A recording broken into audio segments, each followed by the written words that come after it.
The year is 1773. The air in Boston is thick. Thick with tension. Thick with resentment. A storm is brewing. Colonists gather in taverns, their voices hushed yet filled with anger. They speak of injustice, of tyranny. Across the Atlantic, a mighty empire tightens its grip, unaware of the storm it has sown. The colonists, proud and independent, see their freedoms eroding. Each new decree from London feels like a nail in the coffin of liberty. But the worst is yet to come. A new law, one that will shake the very foundation of the colonies, is about to be unleashed. The colonists will soon discover the price of tea is about to become very, very steep.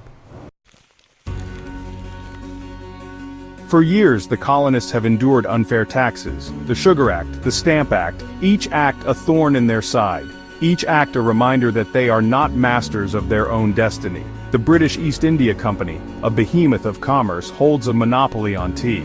It dictates the price, controls the trade. The colonists seethe, their resentment simmering. But the colonies are not without hope. Men of courage and conviction rise to challenge the crown. Their voices, though few, resonate with the growing discontent. In Boston, a fiery orator named Samuel Adams emerges. His words are like sparks, igniting the flames of rebellion. The Tea Act of 1773, a seemingly innocuous name for an act so divisive, it grants the East India Company exclusive rights to sell tea in the colonies. The colonists are outraged. They see it for what it is, a blatant attempt to crush colonial merchants and solidify British control.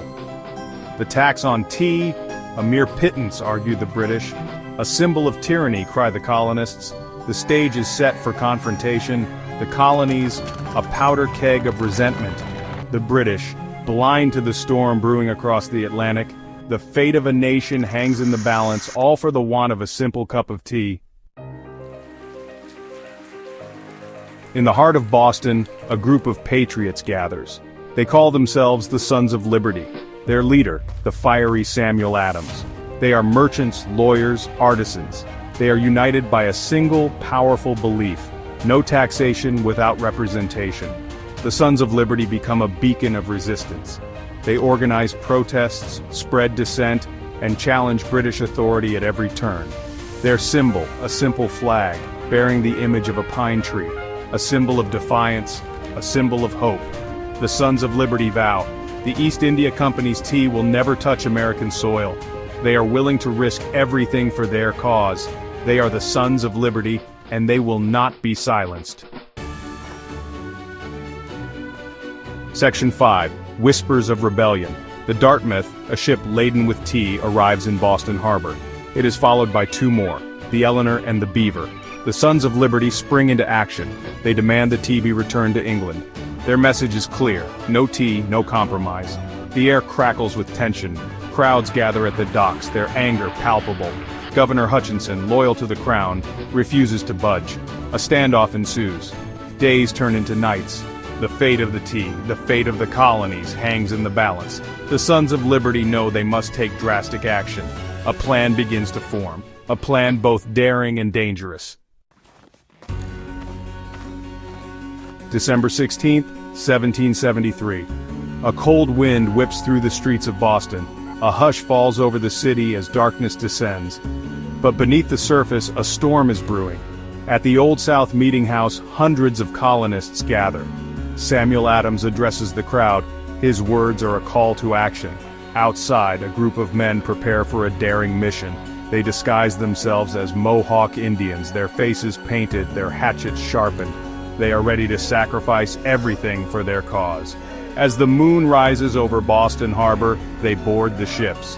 They are the Sons of Liberty, and this is their night of reckoning. Silently, like phantoms, the Sons of Liberty move through the ships.